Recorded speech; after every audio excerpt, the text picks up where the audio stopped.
me a mo-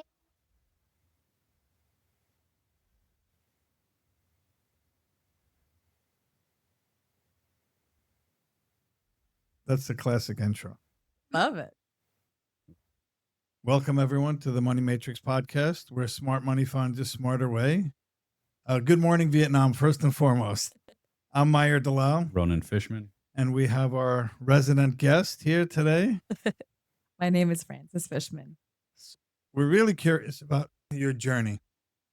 You know, you came down here, you left Canada, you left a thriving business, and you said, I'm going to start a new business here. Had a lot of trials and tribulations, and we have a lot of listeners from Canada and just in the United States that are entrepreneurs who want to hear how you succeeded, what you went through, because it's not easy.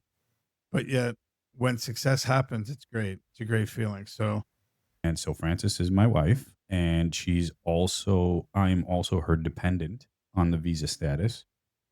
she's your boss. She's absolutely my Okay, I boss. want to make sure. And not only she's my boss, she's the choice that we both made about when we decided to come down here. Although I had vast business background and experience, obviously a lot is at stake. A lot is at stake. Not just the absolute must of the business being able to thrive and grow. Our gamble was on moving down here, and also our status as Americans depends on that, and our kids. And you can see how that can become for a very strenuous relationship, both interpersonally and on the business end of things. So, first of all, introduce yourself. You know who you are in terms of an individual, and then on the business end of things. Sure. So, again, my name is Frances Fishman. I'm a board certified behavior analyst, and I'm the CEO of the Playbase. And the Playbase operates in both Toronto and in South Florida. And I'm also a mom of 3 and a wife. And we're here on an E2 visa where we took the Playbase Toronto and expanded it to South Florida. This is how we ended up in the States, is using this business that I created in Toronto, a very unique approach in my field.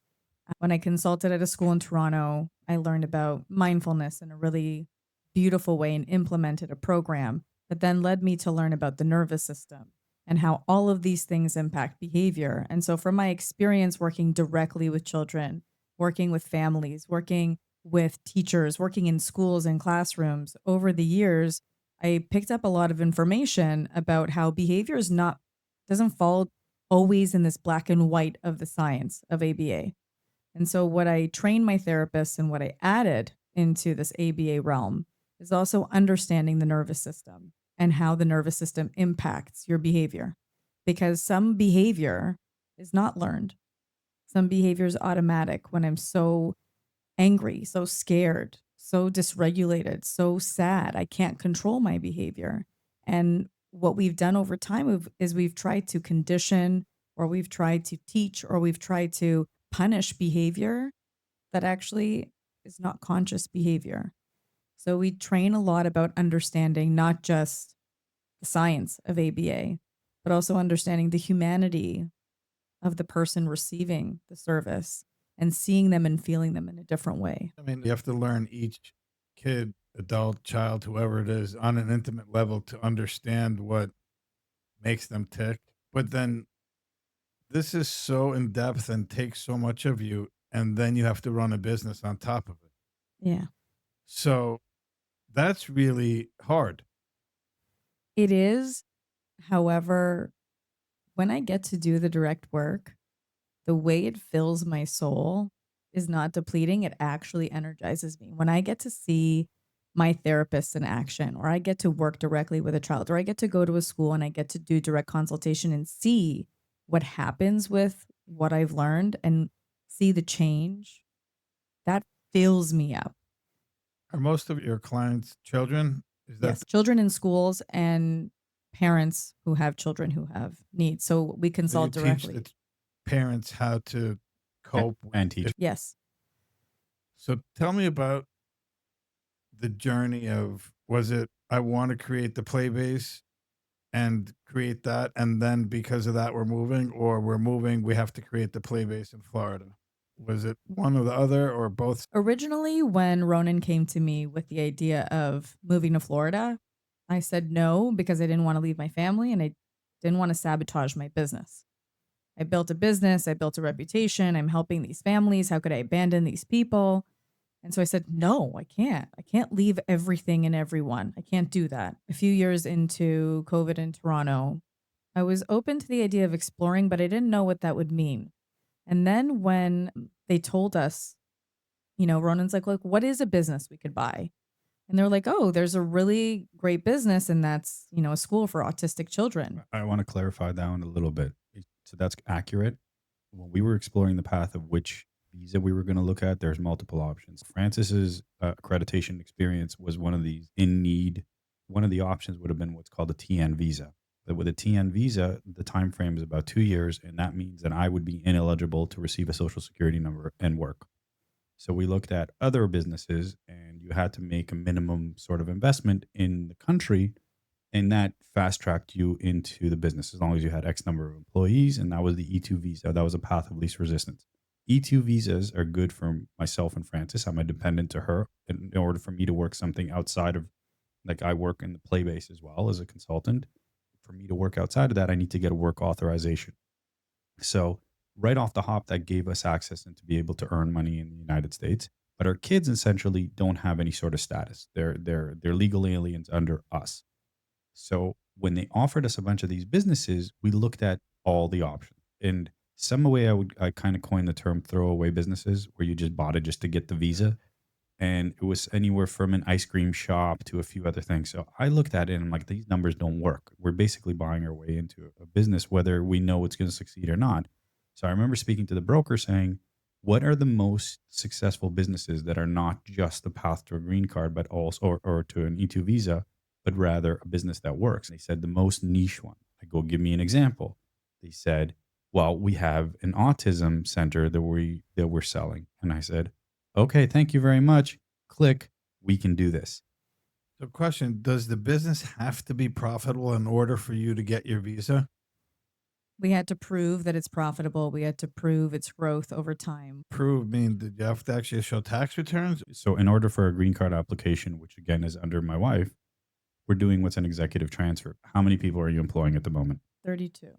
32 people, right? And that's from, a 2-year journey, really spending the first year just setting things up, from getting credentialed with insurance and doing all these other things, and then hitting the ground running. So the business in itself is showing exponential growth year over year, which we had to present. You have to actually be an owner operator. Is that what I'm understanding? The E2 visa does not give you direct path to a green card. So if you're just buying a business to get an E2 visa to get down here, if you don't have dependents, if you're not necessarily sure whether you're going to stay, it's a great way to be able to stay and earn using that business as cash flow.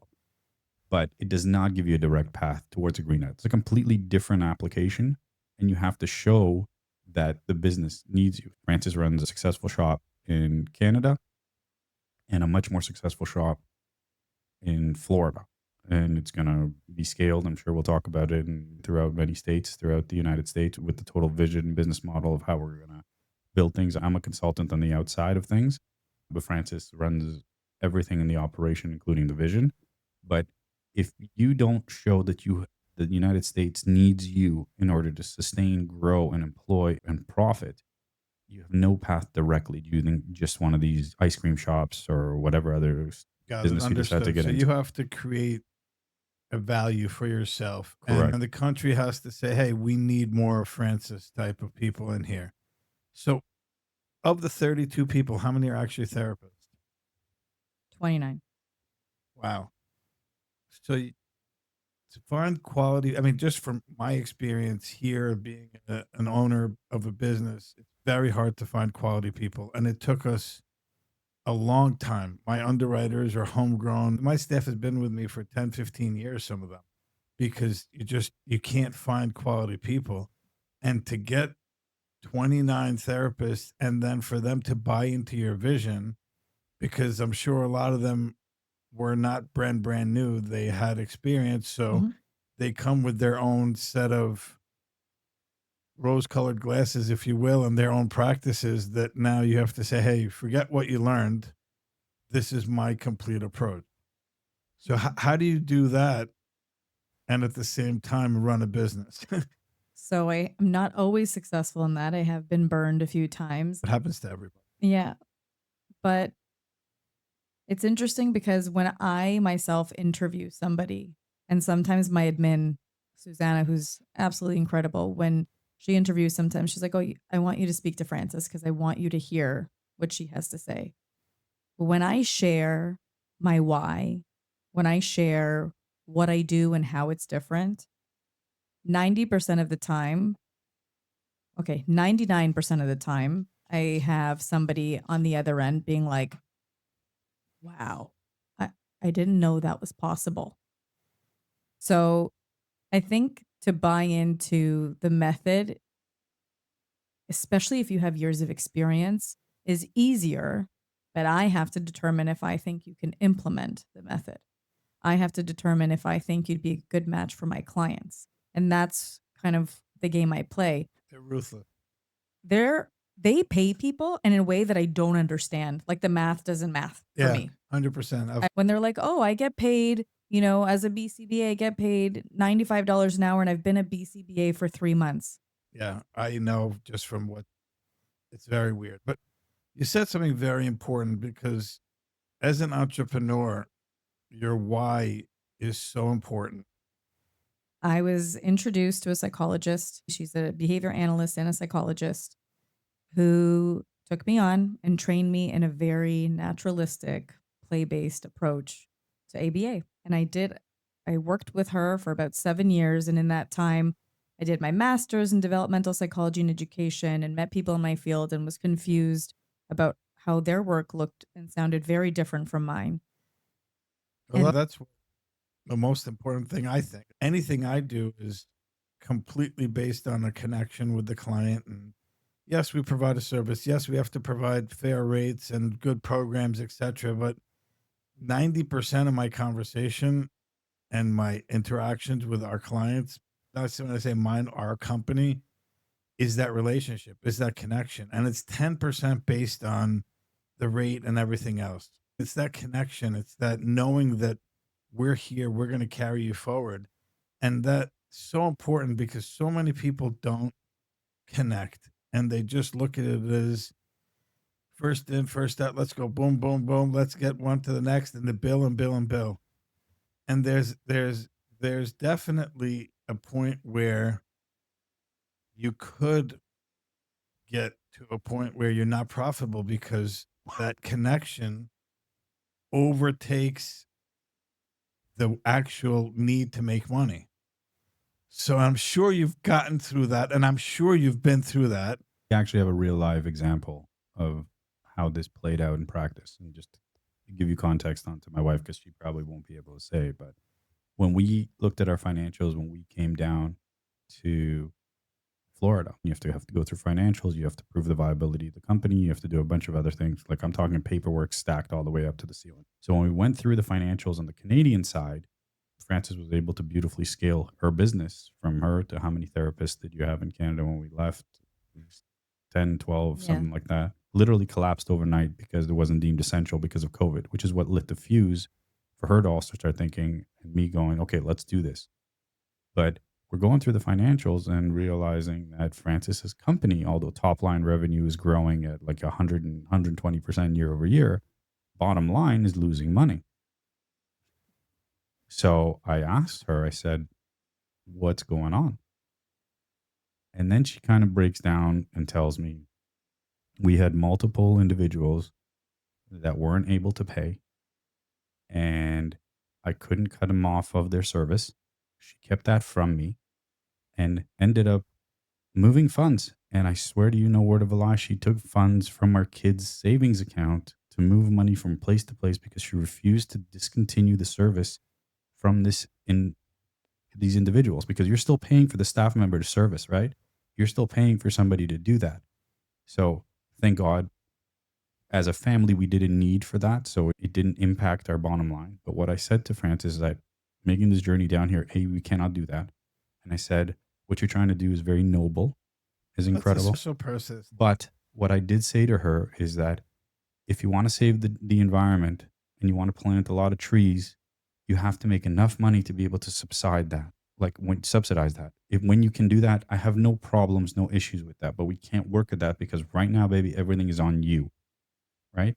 And that's a very scary thing because my wife refused to. She's laughing, but it created for some uncomfortable situations, right? Listen, at the end of the day, if you can't do that, then this is not the business for you, because there's no way I could look at someone and be like, "Hey, sorry, I can't treat you because you don't have the money, but I know you need it." It's very hard to actually be able to do that to someone, to a parent, to a kid. So I get it. I mean, and listen, my wife and I, we do a lot of things that, we keep very private in terms of giving back to the community and doing that stuff. And, what goes on out there, I commend you so much. And how did you know that this is what you wanted to do and spend the rest of your life doing it? It was watching the beautiful progress and having such meaningful connection, understanding somebody that other people didn't understand and helping them find themselves and stand up for themselves and be their most authentic self. There's just something so beautiful when you watch someone struggle and then you give them just a little bit. If you hold them up a little bit, you remind them that they can, you show them the way, and then they fly.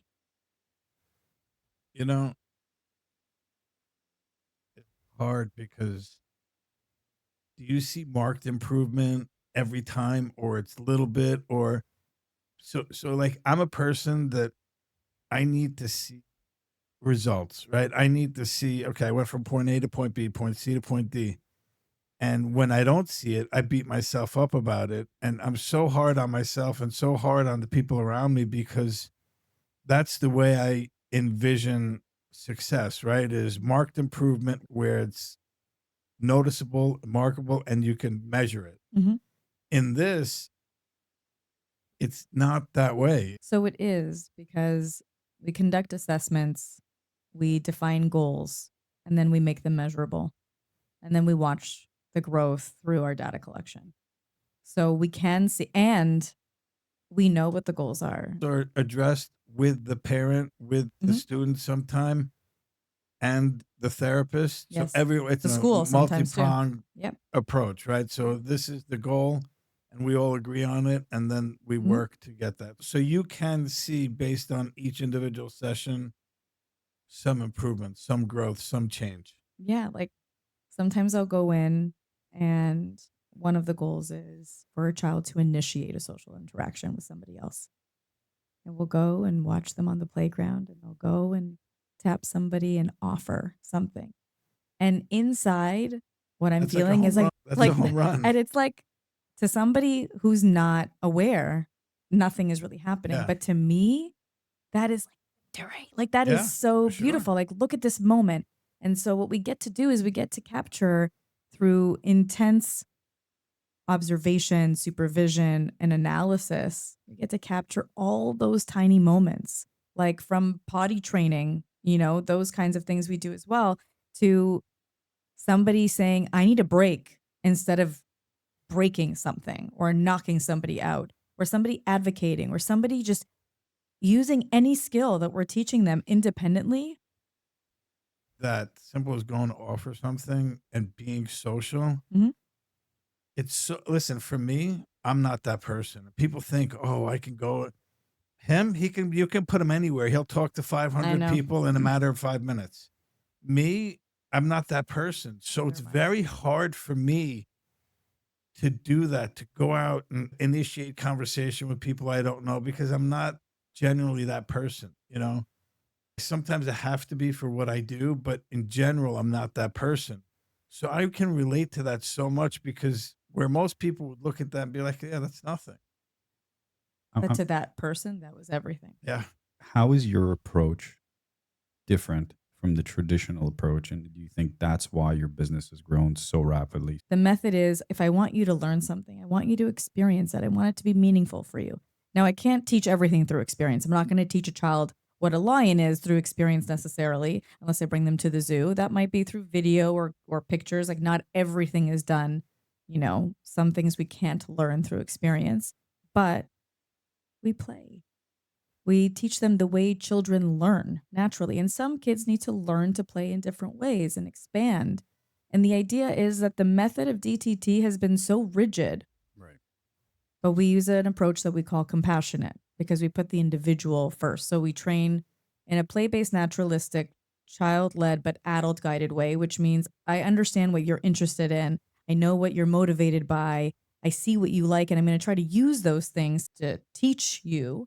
And at the same time, we train on understanding mindfulness, understanding the nervous system and the automatic nervous system and dysregulation, and how you use your own energy and somebody else's energy to read them, to understand nuances in little behaviors and what that means about an individual, and how you can be as proactive as possible, and how you can use understanding the nervous system and mindfulness to your advantage. So you can sense when somebody walks into the room, you can sense that they're tense. You can sense that something is off or that they're like, let's go. And you're like, okay, game on, let's go. You can feel that and to Awesome. use that. So now, as a woman-owned business that you built, what advice do you have to give to a woman who wants to start a business, whether it be coming across the border that's already here or that's in business but struggling or wants to grow? It doesn't matter what space it's in. I mean, your struggles are your struggles regardless of what you do.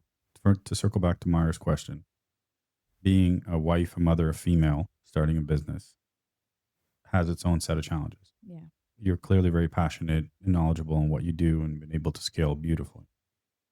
Those two things have an intersection point with completely different challenges. From an operator that is passionate, that's willing to give away services if necessary, because, you want to do the right thing for the individual. How do you flip back to now running a functional, profitable business? And what are your biggest challenges in trying to do that? So I think the first thing is that for the majority of my business, I shied away from understanding the numbers and the money. It wasn't something that spoke to me. It wasn't something I understood. It was something that scared, pardon my language, the shit out of me to know and to look what's actually happening. So to have somebody that you trust that can do that with you and make it make sense without making you feel stupid. For a long time, the accountants in my life made me feel very stupid. They expected me to know things that I just didn't know. And in Toronto, I found an incredible accountant. I have Ronan as a resource who reminds me to check my numbers, who makes them make sense to me. And I think having somebody who can help you if that's not your strength, because it's not mine. I'm a clinician first, and I have to put on my business hat, where I have to be able to be profitable or we have to go. Like, that's it. So that was a big thing for me, is understanding my numbers, having people make it feel like a safe place to look, because for a long time it did not. And I don't know if that's me being a woman or if that's part of my upbringing or a combination of both, but it was not a place that I felt comfortable or safe to look. So that's, look at your numbers, know your numbers, and have somebody who you trust that makes you feel good to make sense of them if they don't make sense to you. So that's one thing that I think was really important to me. I'm a deeply empathetic person. And one of my challenges, as you heard, is that I was so empathetic and compassionate without a boundary. I had no boundaries.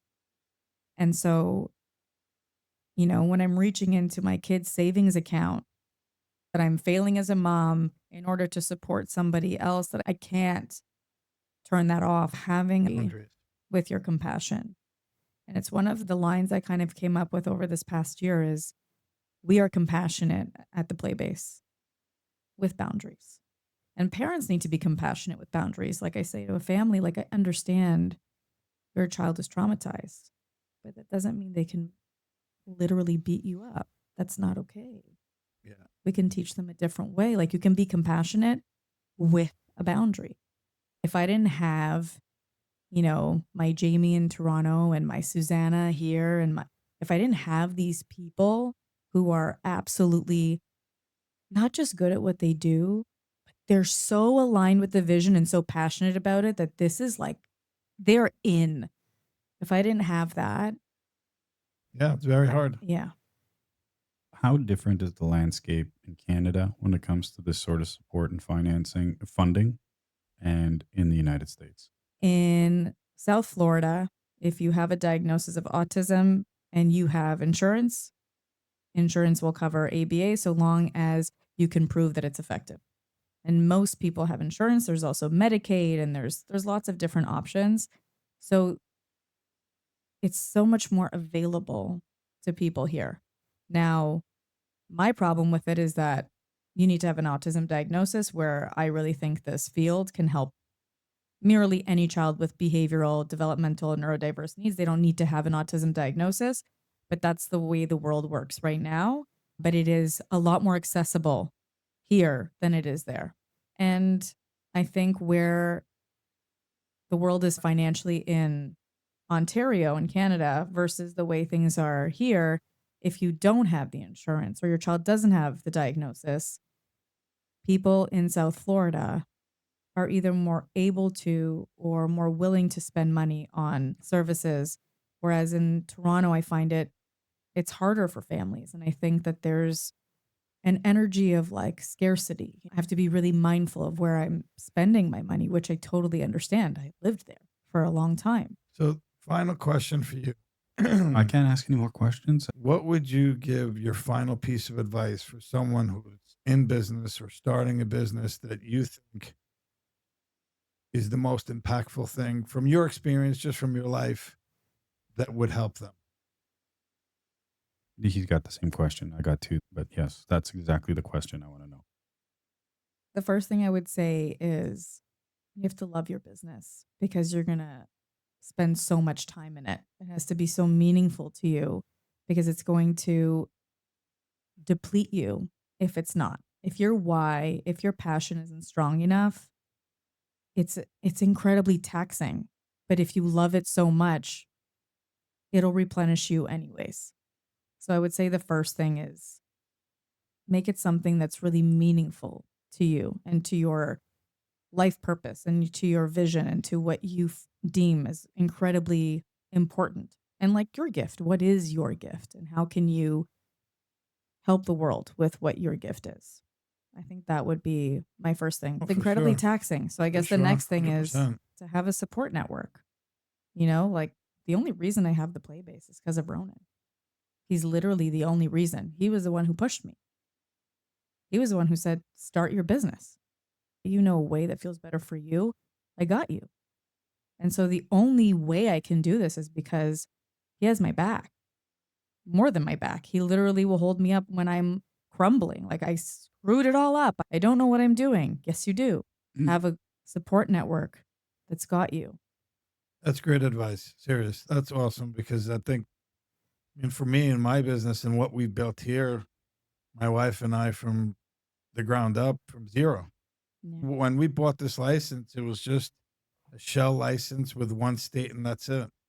Now we're licensed in 23 states. We can lend in 45, and we built everything. And I held her up, and she held me up when we had zero.